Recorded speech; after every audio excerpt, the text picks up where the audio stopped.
देखिए, बीपीएससी के लिए जो हम सबको पढ़ना पड़ेगा बिहार स्पेशल, जिसमें क्वेश्चन की संख्या जो रहता है 20 से 25 रहता है, कभी कभी 30 तक भी रहता है। तो उसमें सबसे ज़्यादा इम्पोर्टेंट जो हो जाता है बिहार का इतिहास, जिसमें क्वेश्चन की संख्या 12 से 15 रहता है। तो बिहार के इतिहास में एंशिएंट पढ़ना पड़ेगा, मिडेवल पढ़ना पड़ेगा, मॉडर्न। तो एंशिएंट में 3 से 4 क्वेश्चन एंशिएंट से आते हैं, मिडेवल से 1 से 2 क्वेश्चन, और मॉडर्न से सबसे अधिक क्वेश्चन 8 से 9 क्वेश्चन रहते हैं। ठीक है। और इसके अलावा सबसे ज़्यादा इम्पोर्टेंट जो सेक्शन होता है वो होता है बिहार का भूगोल, जिससे 7 से 8 क्वेश्चन रहता है। ठीक है। पॉलिटी यानी बिहार का पॉलिटी से 1 से 2 क्वेश्चन। इसके बाद है आपका इकोनॉमिक्स, ये बिहार का इकोनॉमिक्स 1 से 2 क्वेश्चन रहता है। पर्यटन से, बिहार का पर्यटन से 1, और बिहार का विभूति से 2 क्वेश्चन रहता है या 1 क्वेश्चन। विभूति यानी कि जो इसमें इम्पोर्टेंट हो जाता है व्यक्ति, जैसे जवाहरलाल नेहरू हो गया, है ना, रविंद्रनाथ टैगोर हो गया। तो ये सब क्या है, व्यक्ति विभूति। लेकिन वो तो जैसे रविंद्रनाथ टैगोर हो गया, जवाहरलाल नेहरू हो गया, वो सब ठीक है, लेकिन उनमें से केवल जो बिहार से, जैसे जयप्रकाश नारायण हो गया, तो ये सब क्या है, ये सब बिहार से है ना। तो उसको लेकर ये बिहार विभूति से 1 से 2 क्वेश्चन आते हैं। तो इसको करंट के संदर्भ में देख लेंगे तो हो जाएगा। तो सबसे जो बड़ा सेगमेंट था वो क्या है कि बिहार का इतिहास, और ये बिहार का इतिहास को ही हम लोग पहले देखेंगे, और ये पूरा बिहार का इतिहास को हम पढ़ने का प्रयास करेंगे।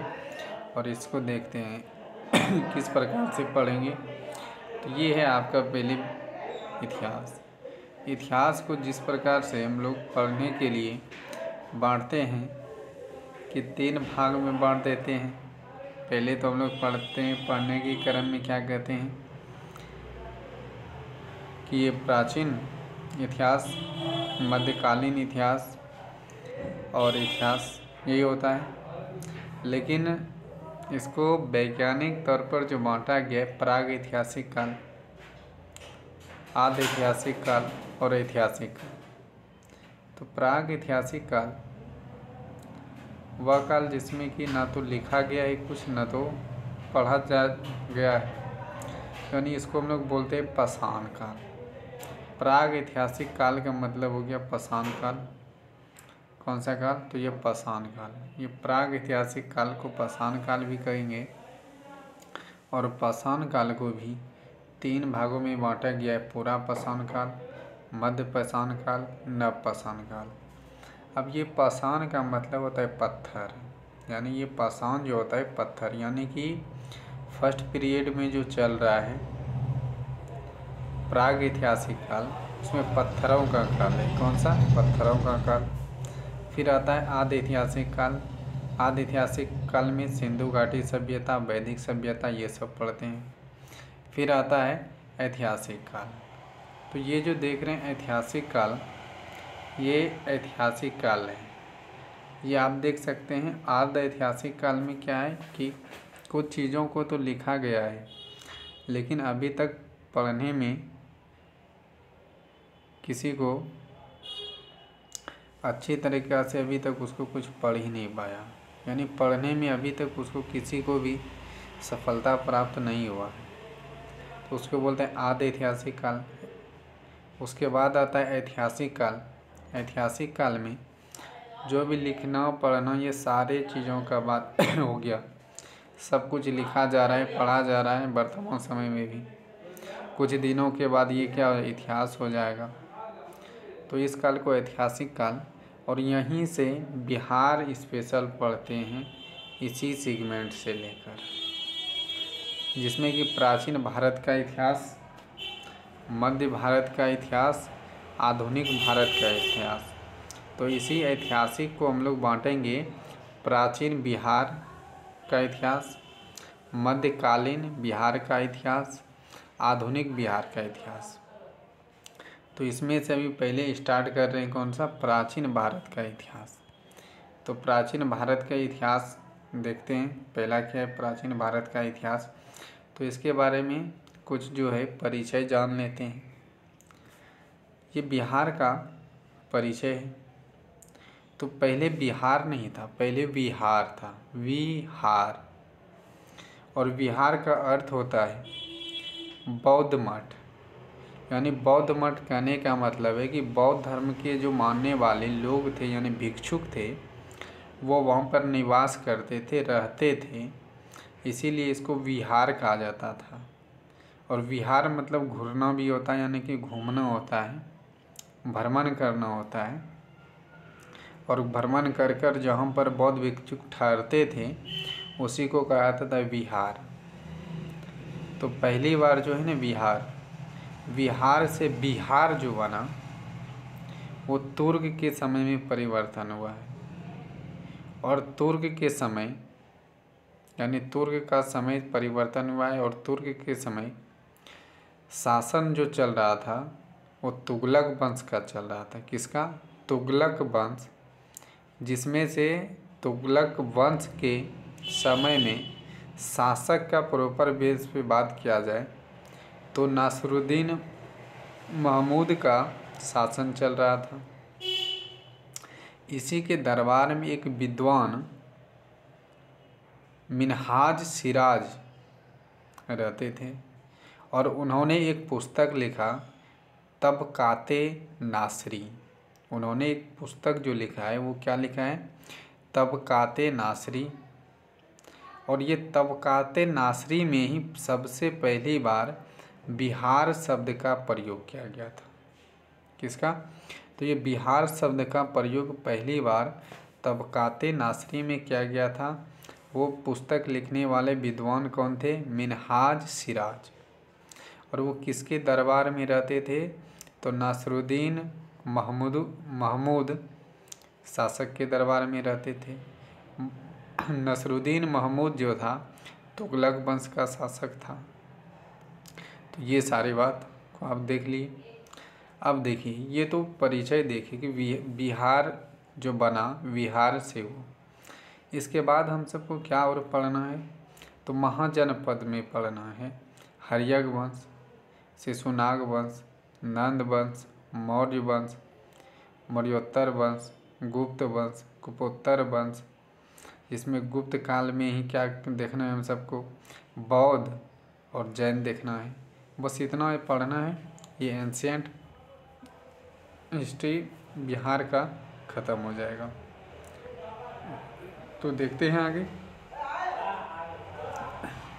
अब तो ये कहा जाता है कि बिहार जो है,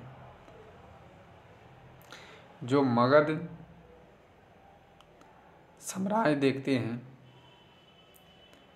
तो इसका वंश यानी कोई चलाने वाला तो कोई न कोई होगा। इसको लेकर विद्वानों के बीच कुछ विवाद है, यानी कुछ अलग अलग ग्रंथों से अलग अलग बातें मिलता है कि भारत और यानी देखा जाए कि भारत के संदर्भ में पहले एक महाभारत हुआ करता था।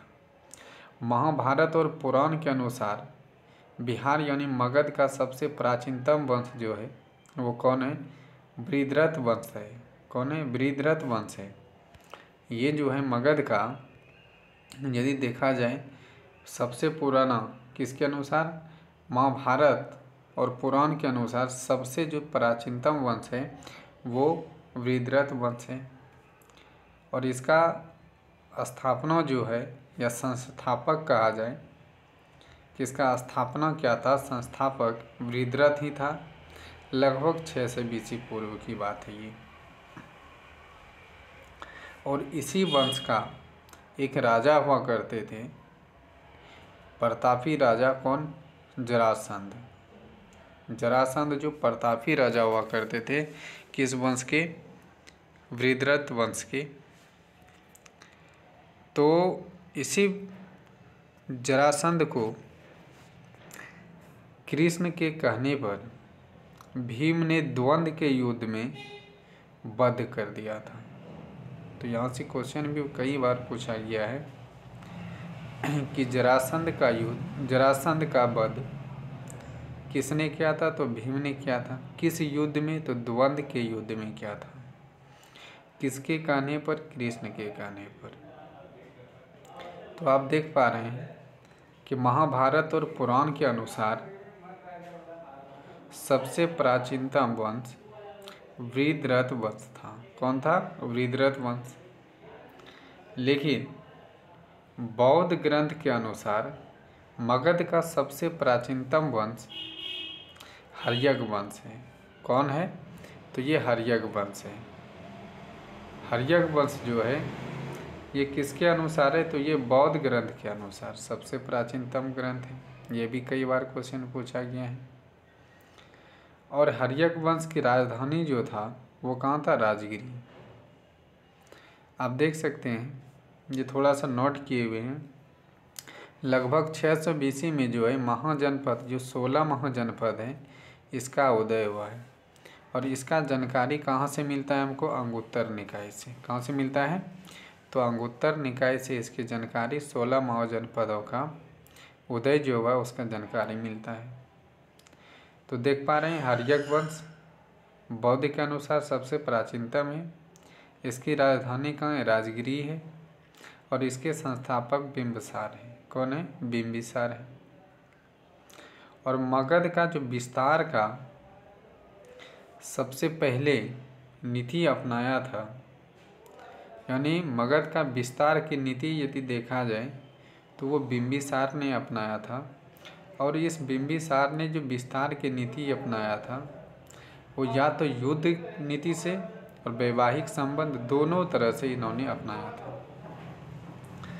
तो वैवाहिक संबंध इसमें इम्पोर्टेंट हो जाता है। तो बिंबिसार ने कौशल नरेश यानी कौशल के क्षेत्र के जो नरेश यानी राजा थे प्रसेनजीत, उनकी बहन कौशला से विवाह किया था। ये पहला जो है पूछा जाता है कि ये पहला प्रेम विवाह किसके साथ किया था? तो प्रसेनजीत की बहन कौशला देवी से इन्होंने विवाह किया था, शादी किया था।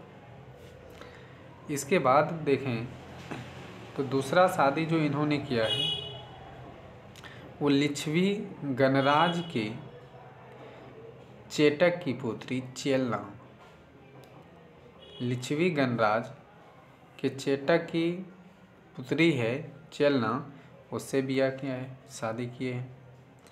उसके बाद तीसरा शादी जो है मध्य प्रदेश, जो भी वर्तमान के पंजाब से अलग है ये मध्य प्रदेश, उसमें ये पहले मिला हुआ था। इसकी राजकुमारी क्षेमा, यहाँ की जो है राजकुमारी थी क्षेमा से ये तीसरा शादी किया है। तो ये क्या करता था? शादी कर करके ये अपना राज्य का विस्तार कर लेता था, राज्य को बढ़ा देता था। क्योंकि इन्होंने देखता था कि जिस राजाओं को संतान यानी पुत्र नहीं है तो केवल पुत्री है, तो उन पुत्री से शादी कर लेता था, विवाह कर लेता था और वो साम्राज्य अपने अंडर मिला लेता था। लेकिन जिसके पास अपना पुत्र था, शासक था, उससे उन्होंने युद्ध की नीति से साम्राज्य को बढ़ाया। बिंबिसार के दरबार में एक प्रसिद्ध वैद्य यानी डॉक्टर उस समय की यानी वैद्य जीवक नामक रहा करते थे। जीवक जो है वो बिंबिसार के दरबार में रहते थे। बिंबिसार ने अवंती के शासक चंद्रप्रघोत, जो चंद्रप्रघोत हैं, उनको पीलिया आ गया था यानी जॉन्डिस की बीमारी हो गया था। और ये चंद्रप्रघोत जो अवंती का राजा है, कहाँ का? अवंती का राजा है। अवंती मध्य प्रदेश में पड़ता है। तो उनको पीलिया हो गया था, उसके इलाज के लिए जीवक को भेजा था। चंद्रप्रगोत के इलाज के लिए बिंबिसार ने जीवक को भेजा था। और ये भारतीय इतिहास में सबसे पहले शासक बिंबिसार हुए थे जिन्होंने अस्थाई सेना को रखना शुरू किया। पहले क्या होता था कि सारे सेनाओं को रखा तो जाता था, लेकिन समय समय पर अन्य कामों पर लगा दिया जाता था। जैसे किसान लोग भी है, युद्ध के समय बुला लिया जाता था, सेना में भर्ती कर दिया जाता था। युद्ध खत्म होता था, पुनः वो कृषि कार्य करना शुरू कर देता था। कोई मवेशी का पालन करता था, युद्ध के समय उसको सेना बना लिया जाता था। लेकिन उसको हटाकर केवल और केवल अस्थाई सेना की, केवल वो सेना है तो वो सेना है, इसके अलावा वो कुछ काम एक्स्ट्रा, जैसे किसान है यानी वो फिर सेना में आ गया, फिर किसान कर, ऐसा नहीं। यानी अस्थाई सेना को पहली बार भारतीय इतिहास में बिंबिसार ने रखना शुरू किया। बिंबिसार के पुत्र अजातशत्रु, देखते हैं ये बिंबिसार, बस इतना ही पढ़ना है। इसके बाद अजातशत्रु के बारे में पढ़ना है। बिंबिसार के पुत्र जो अजातशत्रु है, ये बड़ा ही खूंखार किस्म के व्यक्ति हैं और इन्होंने अपने पिता की हत्या कर मगध पर शासन किया। अजातशत्रु बिंबिसार के पुत्र हैं और पिता का ही हत्या कर मगध पर शासन करते हैं। अजातशत्रु के बचपन का नाम कुनिक, और ये जो वंश चल रहा है हर्यक वंश, इस वंश को प्रीतिहंता वंश कहा जाता है। क्यों? कि अपने पिता को ही मार कर गद्दी पर बैठ रहा है। और ये इसमें बहुत ही रोचक बात है कि ये इसलिए अजातशत्रु अपने पिता बिंबिसार का हत्या कर देता है कि बिंबिसार बहुत सारे शादियां भी किए थे। तो होता है ना समाज में एक प्रकार से कि तुम राजा कब बनोगे। अभी पिता का उम्र मान लिया जाए कि 30 साल है और पुत्र का भी उम्र भी 20-22 साल हो गया। तो यदि पुत्र का उम्र 50 साल होगा तो इसका भी 30 साल हो जाएगा। यानी अभी तो बिंबिसार यदि 70 वर्ष के होंगे तो उनका पुत्र भी 50 वर्ष के हो जाएंगे, तो वो शासन कब करेंगे। तो इसको लेकर ना थोड़ा सा चल रहा था समाज में कुछ इस प्रकार से, जो कि बिंबिसार का हत्या अजातशत्रु ने कर दिया। जब अजातशत्रु ने बिंबिसार की हत्या कर देता है तो लिच्छवी कि जो राजकुमारी थी जिससे शादी बिंबिसार ने किया था, यानी इसका अजातशत्रु का वो क्या हो गया, नानी घर हो गया, नाना जी का घर, और मगध में ये शासन कर रहा है। तो दोनों में क्या हुआ ना, विवाद हो गया कि अपने ही पिताजी को मार दिया और तुम गद्दी पर बैठ गए। तो इस प्रकार से विवाद होता है। और लिच्छवी जो गणराज था वो स्वतंत्र होने के लिए चाहता है कि हम मगध से अलग हो जाएंगे, मगध में अब नहीं रहने देंगे, क्योंकि अपने ही तुम पिता का हत्या कर दिया, यानी वो उसके जमाई था। तो अजातशत्रु ने इसको लेकर युद्ध में पहली बार रथमूसल और महाशिलाकंठक जैसे शस्त्र का प्रयोग किया। रथमूसल यानी कि ये रथ है तो इसके आगे में इस प्रकार से बना रहता था, इस प्रकार से, और इससे क्या होता था कि जो आगे में व्यक्ति आता था वो क्या होता है, कट जाता था। इसको कहा जाता था रथमूसल। इसी प्रकार से रथ है ना, ये रथ है तो इस पे जो है आगे में ये लगा रहता था, इसी को बोलते हैं रथमूसल। और महाशिलाकंठक में क्या होता है, इस प्रकार से है, और इसमें एक पत्थर को बांध दिया जाता था और खींचा जाता था, और ज़ोर से जब खींचा जाता तो ये पीछे की ओर क्या होता था, फेंकाता था और वो कार्य करता था। इसको बोलते हैं महाशिलाकंठक।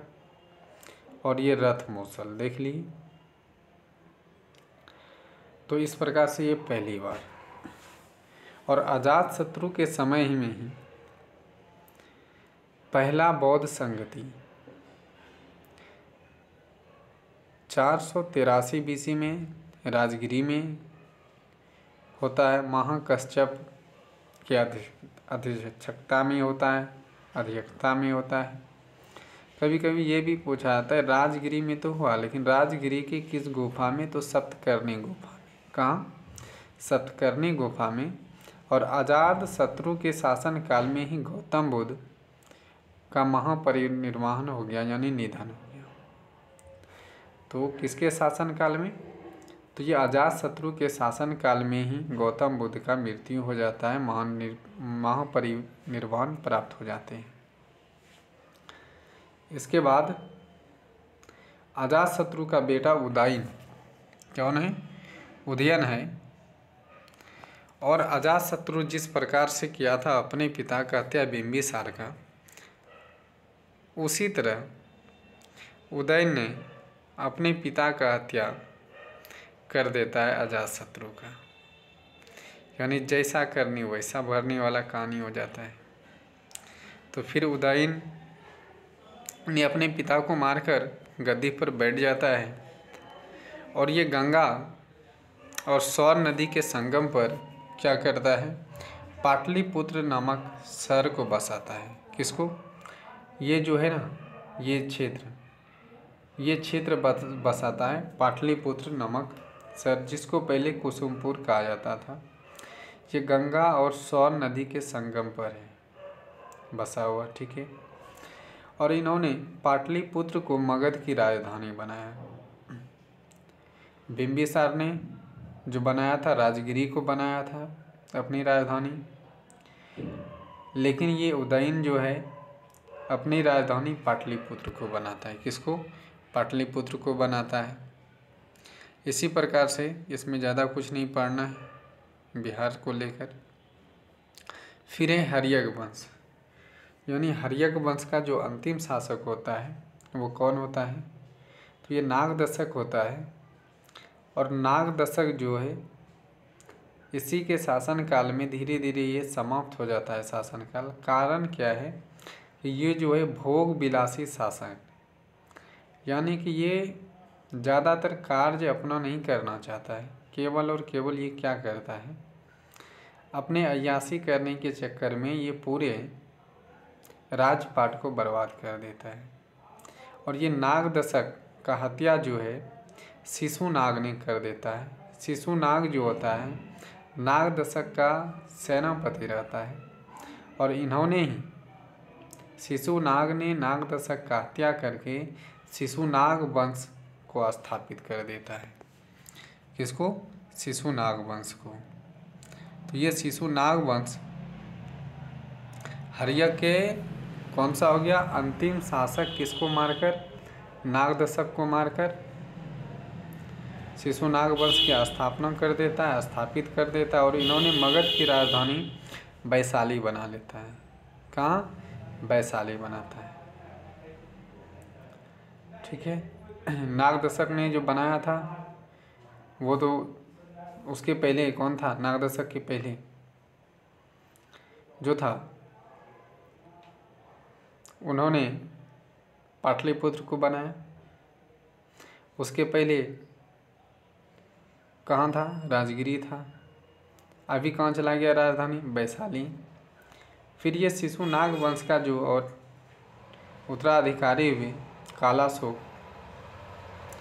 कालाशोक ने अपनी राजधानी पुनः बदलकर कहाँ? पाटलिपुत्र बना लिया। कहाँ बनाया?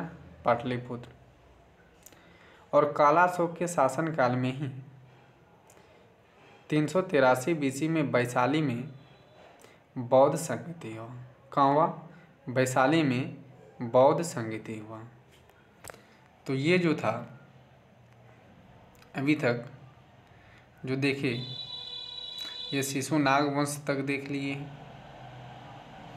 अब इसके बाद हम लोग जो आएंगे अगले दिन जो पढ़ना स्टार्ट करेंगे, तो कहाँ से, तो देख पा रहे हैं कि हम लोग शिशुनाग वंश तक ख़त्म कर दिए। इसके बाद अगला शासक जो होगा वो नंद वंश होगा, और नंद वंश देखेंगे। नंद वंश में जो भी होगा 1-2 शासक उसको देखेंगे। उसके बाद चलेंगे हम लोग मौर्य वंश की तरफ।